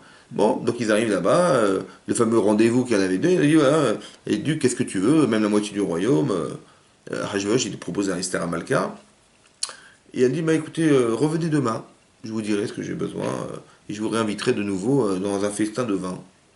Mais avec Haman. Bon, ok. Entre-temps, l'autre, il commence ça lui tourne la tête. Pourquoi elle a invité Haman? Tu vois? En fait, qu'est-ce qu'elle a essayé de manipuler? Achashverosh. Pour lui faire croire qu'il y avait une liaison entre elle et Haman. Et l'autre, il commence à devenir jaloux. Il dit, mais qu'est-ce qu'il a fait avec nous, Haman, celui-là? Qu'est-ce qu'il a fait? Qu'est-ce qui se passe? Entre-temps, la femme de Haman, Zeresh, elle dit à Haman, elle dit, écoute, ce Mordechai, il faut l'éliminer. Ouais. Buvez au festin de vin, éliminez. Ouais. Buvez au festin de vin. Non, par ça. Pourquoi éliminer? Parce qu'il ne veut pas se prosterner, il faut le tuer celui-là. Ouais. Et donc il faut le prosterner. Donc qu'est-ce qu'il a fait? On va lui préparer une potence. Une potence pour tuer, comment il s'appelle, Mordechai. Maintenant, d'un côté, qu'est-ce qu'il fait lui? Il dit, bah écoutez, avec quoi on va mesurer? Il dit, mesurez-moi, avec moi, ma taille à moi. Donc il s'est mis devant la poutre, comme ça, qu'il devait planter là-haut pour la potence, il s'est mesuré avec. Lui-même, Haman, avec. Ouais, comme ça c'est marqué dans la Gemara. Maintenant il s'est mesuré avec. Qu'est-ce qui se passe? En pleine nuit, Achashverosh, il ne trouvait pas le sommeil. Pourquoi il ne trouvait pas le sommeil? Parce que la Gemara expliquait, parce que ça tournait derrière. Il dit, mais qu'est-ce qu'il fallait faire Haman? Maintenant, pourquoi? Alors ça c'est une chose à comprendre. Deuxième chose qui est marquée dans la Gemara, c'est que quand elle a invité Haman à la maison, c'est comme si tu avais invité Hitler, qui veut nous exterminer, et que la reine qui est juive à l'époque, elle invite Hitler à la maison pour l'inviter à boire un petit verre de vin avec nous. Ça va? Donc, elle a fait ça. D'accord? Mais pourquoi elle a fait ça? Elle a invité notre ennemi, le pire ennemi qu'on avait, elle l'a invité à la maison. C'est pas normal. Donc, quand les juifs, ils ont vu qu'Esther Amalka, elle a dit, mais elle est folle, cette femme-là. Comment elle a invité notre pire ennemi qui est venu nous exterminer? Elle l'invite pour boire du vin. Et ça veut dire qu'elle est finie, on ne peut plus compter sur elle. C'est comme ça qu'ils ont dit avec Israël. Ça, là, c'est ce qu'elle a provoqué, elle, dit la Gemara. Pourquoi elle a fait ça? Parce qu'elle a dit, mais si, ils vont dire, mais de toute façon, on n'a rien à craindre. On a la reine avec nous. C'est bon, c'est super. Ils vont faire teshuva ou pas? Non. Alors elle a fait exprès de l'inviter pour qu'il ne compte pas sur elle. Voilà. Pourquoi? Parce qu'ils vont pas compter sur elle, donc ils vont faire teshuva. Et elle dit, mais moi toute seule, j'y arriverai jamais. Si j'ai pas, moi je ne suis qu'un intermédiaire de ce route du cas Israël. Mais si eux ils comptent sur moi, mais en rêve je réussirai sans eux. Ouais, c'est pour ça qu'on ne peut pas faire de blé sans eux. Ça va? Donc sans eux c'est impossible. C'est pour ça qu'elle a dit, elle a fait ce coup-là, pour que justement ils comptent pas sur elle. Ouais. Et qu'ils vont faire teshuva, et grâce à la teshuva qu'ils vont faire, parce qu'ils vont se tourner vers Hachem, ils n'ont plus d'espoir, que ça, elle va l'utiliser pour pouvoir faire que le clan Israël sa démarche va réussir. Vous comprenez ce qu'elle a fait? Mais elle a fait deux. Il y a plusieurs explications dans la Gemara, je ne vais pas tout vous dire, mais les deux explications, c'est intéressant que vous les compreniez, parce qu'il y a une démarche politique et une démarche spirituelle. Donc l'autre, il ne trouve pas le sommeil. Bon, alors il dit, bon, bah, alors, il n'arrive pas à trouver le sommeil à Hachvérosh, il demande à ce qu'on lui lise le livre des chroniques, là-bas où on écrivait tout ce qui se passait au royaume. Et qu'est-ce qui se passe? On lui lit, on lui a lu. On voulait pas lire en fait. Les types ils voulaient pas lire. Et il carré, et ça a été lu. Il y a une patte qui est venue qui a commencé à lire ce qui a marqué. Il y avait marqué là-bas, 15 jours, il y a deux eunuques du roi qui étaient Bigtan Vateresh, deux Sérissé Améler, ils ont essayé de comploter et faire un coup, essayer d'assassiner le roi Achashverosh. Il dit ah bon, ouais. Et donc on a fait une enquête et ça a été vérifié et ça a été consolidé qu'ils avaient essayé de faire un complot contre eux. Ils ont été exécutés et pendus. Et qui c'est qui a fait ça? Et qui c'est qui a dénoncé? Il dit, ben Esther, elle a dit au nom de Mordechai. Esther, elle a dit au nom de Mordechai, Esther qui était la femme du roi, elle a dit au nom de Mordechai que voilà ce qui s'est passé. Et donc, il dit, ah bon, Mordechai il m'a sauvé la vie, mais qu'est-ce qu'on lui a fait comme cadeau pour lui remercier de ce qu'il a fait pour moi? Il dit, l'Ona Asei Modavar, on lui a rien fait du tout. Donc il entend que Mordechai lui sauve la vie, et l'autre il tape à la porte. En pleine nuit, Aman il a tellement envie de te tuer Mordechai, et en pleine nuit il vient déranger le roi. Il tape à la porte, il dit oui bonjour, voilà. Il dit qu'est-ce que vous faites? Il dit voilà, je voudrais vous proposer de prendre. Il est venu pour prendre Mordechai. Bon. Mordechai qui a sauvé la vie du roi. Il n'y a pas de peau, hein, Aman. Par hasard. Le jour, il y a un tac. Il n'y a Bon. pas d'hasard. Il n'y a pas d'hasard. Mais non, c'est bizarre. Bizarre, c'est un double hasard. Mais non. Ah oui, bizarre. Mais non. Et le roi lui dit, mais dites-moi, qu'est-ce qu'on pourrait faire de prestigieux pour un homme que je considère? Et lui, quand il parlait de lui, Aman, il dit, ben écoutez, il faudrait prendre le cheval du roi, il faudrait les vêtements du roi, la couronne du roi. Et quand il a la couronne, il a fait la couronne, il est fou, quoi. Alors il dit non, mais bon, il faudrait prendre un des ministres du roi, et qui viendrait et qui dirait Kachan Selaïch, Shera Melech Hafez Bikaro. Voilà ce qu'on fait aux gens que le roi honore. Il a dit, ah bon, d'accord. Il dit, bon, alors toi, va prendre le cheval et fais monter Mordechai dessus. Et là, il a commencé à voir que, oula, ça tombe mal. Donc, il a été prendre son cheval, le cheval du roi, il a été chercher Mordechai, qui était en plein deuil, quoi. Il avait mis des sacs va-et-faire, ils étaient en plein jeûne, quoi. Hein. On était Pessah à l'époque, hein. C'est-à-dire qu'il va avoir Mordechai, il a jeûné le jour de Pessah, ce qui était interdit. Mais pour sauver Israël. Ils ont jeûné, et donc il a été cherché, il a dit, bah, change tes vêtements, mais les vêtements du roi, et il l'a pris comme ça, il l'a traîné dans la ville, il a crié devant tout le monde, Karaya Senaïch. Il est ressorti de là-bas, Avel Vachafouy Roche. Avel. C'est quoi Avel? Endeuillé, Vachafouy Roche, il était blême comme ça. Pourquoi il était endeuillé? La Gemara dit pourquoi? Parce que quand sa fille, elle a vu du haut du toit, où elle se trouvait sur le balcon, elle a vu qu'il y avait un monsieur qui traînait l'autre. Elle croyait que celui qui était devant, qui traînait le cheval, c'était Mordechai, et celui qui était sur le cheval, c'était Aman. Et elle croyait ça. Elle a pris son pot de chambre, et elle l'a jeté sur celui qui tirait le truc. Donc elle a mis toute l'artera sur lui. Et donc quand il a levé la tête, elle a vu son père, elle s'est suicidée, elle est sortie du balcon, elle s'est suicidée. Et donc il est devenu Avel à cause de ça. Ouais, Avel Vachafouy Roche. Et là il a vu que ça tournait mal. Et donc il a été raconté à Kol Asher Karaou. C'est quoi Karaou? Tout ce qui lui était arrivé à sa femme et elle est au Chachamim de l'époque. Karaou, en vérité, ça vient de Mikré. Mikré, ça veut dire hasard. Il a dit, mais par hasard, il y a ce qui m'arrive. Par hasard, ce qui m'arrive. Vous avez compris?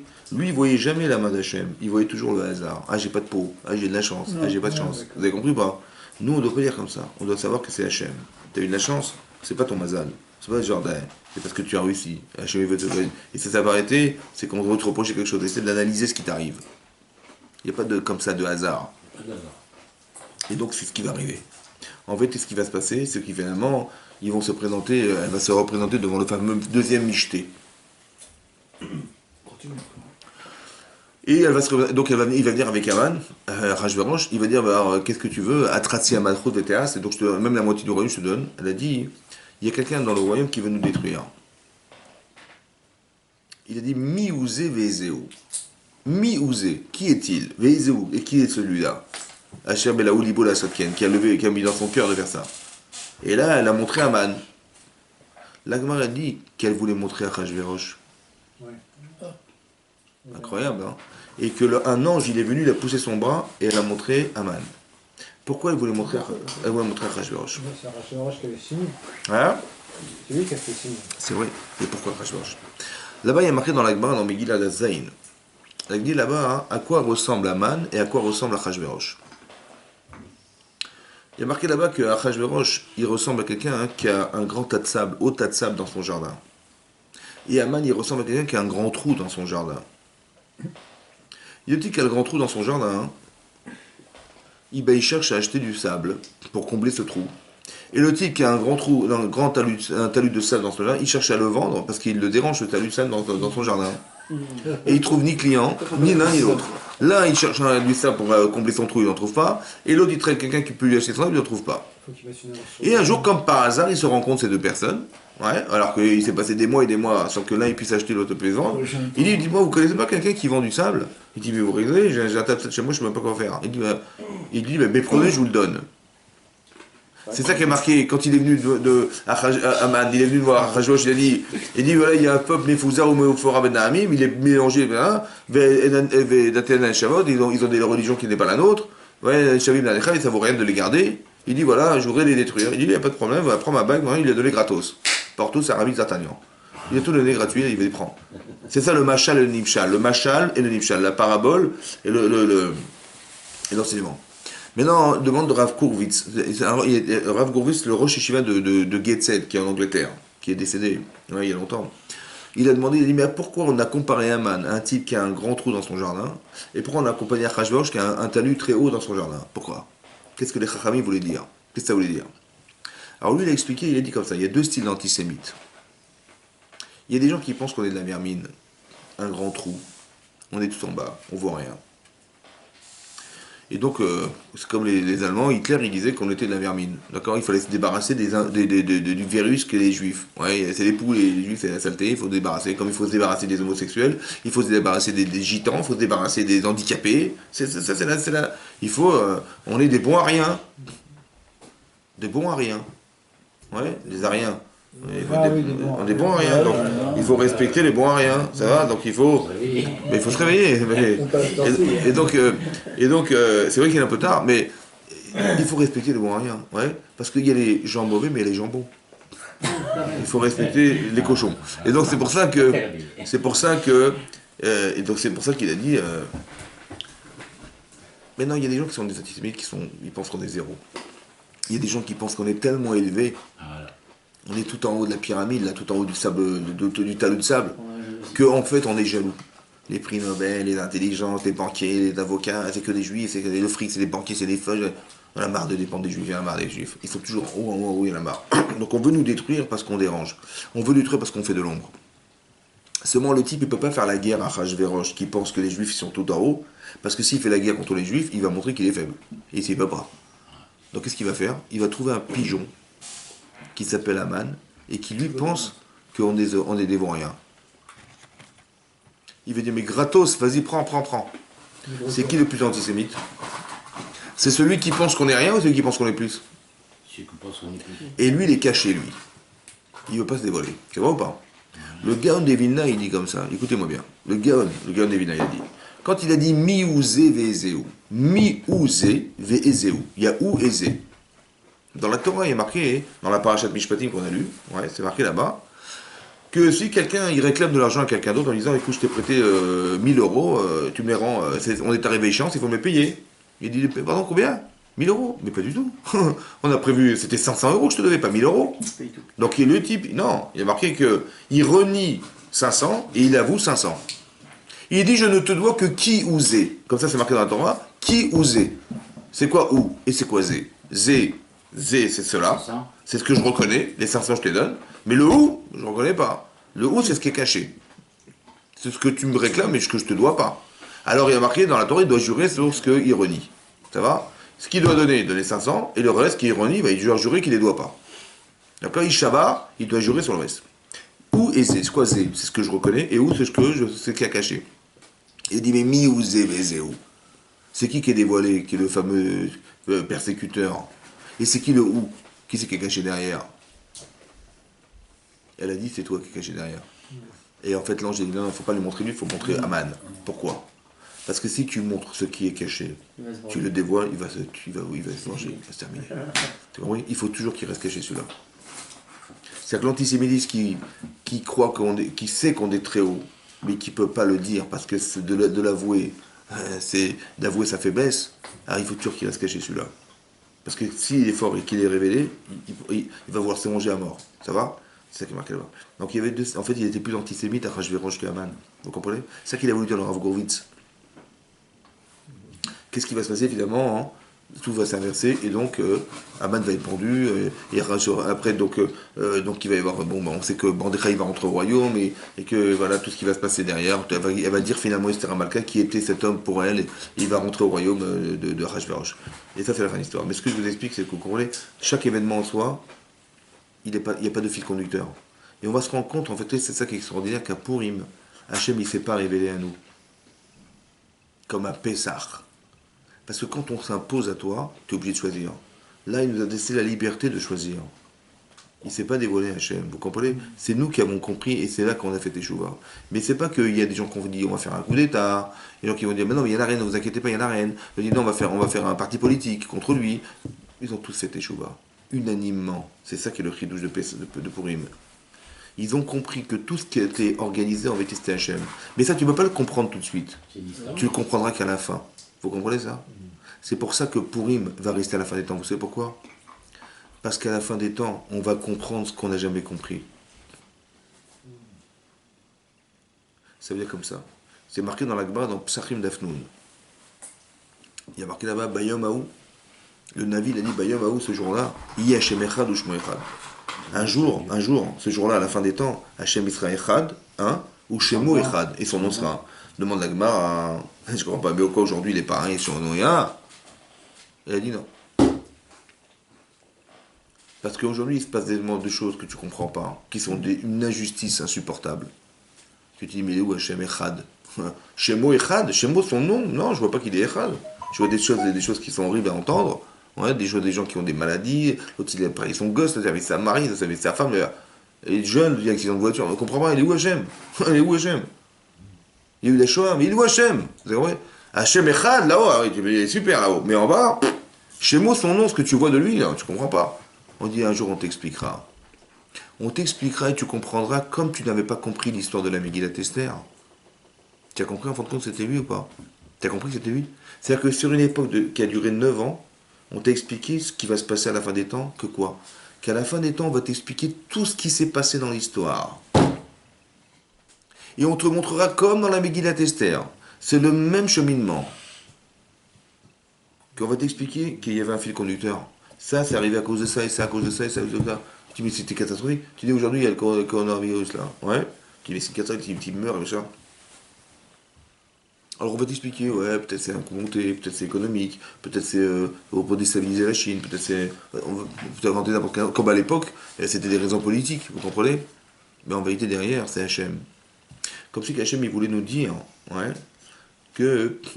Ou on va essayer de détruire ce qui nous empêche de vivre, soit ça veut dire aussi qu'on veut nous dire, mais ça peut toujours nous toucher.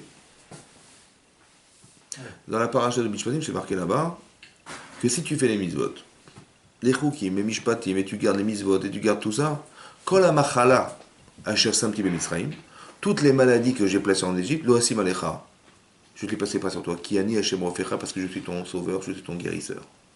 Si tu fais les mitzvot, rien ne te touchera. Vous comprenez ce que je veux dire? C'est que tout ce qui arrive entre nous, ouais, ça nous fait peur. Mais cette peur n'a de sens que pour nous amener à faire Teshuvah. Exactement comme Esav, il nous a fait peur, comme Aman nous a fait peur. Comme c'est marqué dans la Gemara dans Sanhedrin, c'est le Mishnah qui dit que ou les Israël font Teshuvah, ou j'emmènerai Aman. Comme Aman, un persécuteur qui va nous foutre sous pression et on va être obligé de faire appel à Hachem. Peut-être c'est ce qui se passe en fait, on va Aman. La différence c'est qu'Aman c'est un homme qui veut nous agresser. Mais là, c'est la maladie. Vous comprenez? C'est des maladies, c'est des virus. Tu peux dire, bah, c'est la nature. Non, il faut que tu comprennes que c'est Hachem. Vous avez compris ce que je veux dire? Gematria, coronavirus. Oui. Peut-être que Corona, c'est Karuna. Appelez-moi, je t'en prie. Hachem dit, faites appel à moi. Vous avez compris ce que je veux dire? Que des seules choses qui arrivent comme ça, c'est des pressions qu'on met sur nous, exercées. Comme Aman nous a fait pression, comme Paro nous a fait pression, comme Esav nous a fait pression, c'est vrai. Mais là, c'est pas des hommes, hein, tu vois, c'est la nature. C'est comme ça, c'est la nature, c'est des microbes. C'est une existence en fait. Mais vous avez compris qu'il faut être capable de lire et de décrypter la réalité, non pas comme tu la vois, mais comme tu devrais la comprendre, qu'Hachem se trouve derrière. Il y a des messages, comme si ils appellent à nous Hachem pour qu'on fasse teshuva, qu'on arrive à se recadrer, à vraiment s'engager. Ouais. Que quand il faut faire les mitzvot, on s'engage, on a une vraie kavana dans la mitzvah, on a un vrai savoir vivre autour de soi, on respecte les mitzvot, on étudie la Torah, on veut comprendre la Torah. Voilà, c'est ça qu'on veut. Et c'est cet engagement-là qui va enlever le virus, comme il a enlevé le décret qui avait décrété Aman contre nous. Vous comprenez? On a fait teshuva, on s'est engagé. On est arrivé à la Avat Hachem. Parce que Hachem, il ne s'est pas investi pour nous, contre nous. Il n'a rien fait lui. Pas qu'il s'est montré, il dit, ah, on n'a pas le choix, c'est lui qui a dit. Non, c'est toi qui décides. Il nous a laissé choisir. Et quand on te laisse choisir, tu dis, ah, il m'a respecté, je le respecte. Vous avez compris? Il m'a respecté, je respecte Hachem. Je vais l'aimer parce que, au final, j'ai prié vers lui, j'ai demandé tout mon cœur, est-ce qu'il me sauve? Il m'a sauvé, et je peux que l'aimer. Alors que là, il a mis le vent, il a mis là-bas, il a mis le vent, il m'a montré que c'était lui. Là, il m'a rien montré. Megillat Esther, il a dévoilé ce qui était caché. La Megillat Esther, c'est Mégalé de Esther Panim. Mégalé en hébreu, ça veut dire dévoiler ce qui est caché. Mais c'est toi qui dois dévoiler ce qui est caché, lui se cache. Tu peux ne pas le voir ou tu peux voir. Ceux qui le verront, ils comprendront, et ceux qui ne le verront pas, ils comprendront pas. Ils vont croire que c'est l'agressivité des autres, on va se battre contre notre agresseur. En vérité, c'est pas ça qu'il faut comprendre. Il faut dévoiler ce qui est caché. Que l'agressivité extérieure, elle est nourrie de ce que nous, on a organisé. Et donc, pour éviter que ça puisse se faire, il ne suffit pas que tu chantes, que tu trouves les médicaments, parce que c'est Hachem qui est ton refait, c'est lui qui va te guérir. Mais il va te guérir si tu lui donnes le pouvoir de te guérir. Alors, fais une véritable teshuva. Sincèrement, tu t'engages, et sincèrement, tu dis dorénavant, demain, ça sera différent. Ouais. Et on va plus pratiquer, on va plus faire attention à Shabbat, plus pratiquer la cache-route, plus faire attention à nos kavanot, à nos pensées. Tout ça, c'est des choses importantes qui font que, en te renforçant, tu vas éliminer, en te donnant de la force, tu lui donnes de la force, c'est lui, cette force, il va l'utiliser contre ceux qui nous font. On va trouver un médicament, on va trouver, comme en Israël, on nous tire des obus, hein, n'est-ce pas, hein, et grâce à Dieu, il y a un type qui a pensé à faire le dôme de fer. On a eu de la chance quand même. On remarque qu'on a un scientifique extraordinaire, Baruch Hashem, qui nous a épargné des millions de morts. Vous avez compris ou pas? Vous avez compris ou pas? Vous avez compris? Vous avez compris? D'accord. C'est grâce à lui. Bon. Ouais. En fait, il faut être capable de voir que c'est grâce à Dieu. Mais Hachem, il se cache. Il est transparent, Hachem.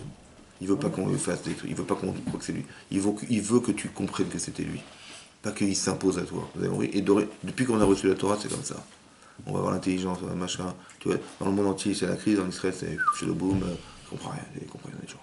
C'est comme ça. Parce que tu vois, tu départs avec zéro. Tu as 200% d'inflation il y a 50 ans. Et aujourd'hui, on est une des plus grandes puissances du monde. Ça va? Et l'intelligence qu'on a trouvée. Après, on trouve du pétrole. Après, on trouve du gaz. Israël, ça devient une puissance extraordinaire. On s'en rend pas compte. Hein. Mais c'est-à-dire que vous comprenez que tout ça, tu pars de zéro, mais la Torah, elle se développe. Que tu vois, il y a des yeshivot partout, il y a des bêtes midrash, le niveau du judaïsme en Israël a monté. Tu te rends pas compte? Il est derrière, il y a. Et pourquoi c'est comme ça? Parce qu'une fois, j'ai entendu une fois, Golda Meir, elle a dit, aujourd'hui on s'occupe des Arabes, ouais, et quand on aura fini avec eux, on va s'occuper des religieux. Et elle n'a jamais pu parce qu'elle s'est toujours occupée des Arabes. Ça veut dire qu'il y a un mal pour un bien. C'est-à-dire qu'en fait, cette agressivité qui nous entoure, en fait, elle est là pour pouvoir développer à l'intérieur quelque chose qui vont faire qu'on va se développer dans la Torah émisode, c'est comme ça. Vous avez compris? Mais tout ça, c'est réfléchi dans le bien, tout le temps. C'est ça pour rien. C'est ça que je voulais vous dire. Mais l'extrême minorité qui va faire tchouva, elle va faire bénéficier de... Parce qu'on est tous liés, en fait, on est tous liés. Là-bas, le marqué dans le Zohar, que ta Neshama, elle est liée à la sienne. En fait, je t'explique, la Neshama centrale, écoute-moi, je m'énerve. Non, mais je t'explique, juste que tu comprennes, l'influence. Il y a une Neshama centrale qui est Hachem. Ouais, c'est comme une toile d'araignée. Et il y a des ramifications et qui viennent sur toi. En vérité, tu sais, toi, quand tu fais tes chouvas, ça remonte à Hachem. Et lui, il renvoie sur l'Amérique. Ou il renvoie sur l'Australie. Donc c'est-à-dire qu'en fait, sans que tu le saches, tu as une force d'influence sur les autres. Pas parce que même si tu les vois même pas, Parce qu'en fait, nos Neshamot sont reliés par la centrale, tu vois. Ça influe les d'autres. Évidemment, évidemment. Khazak, messieurs, Khazak, merci beaucoup. Hein.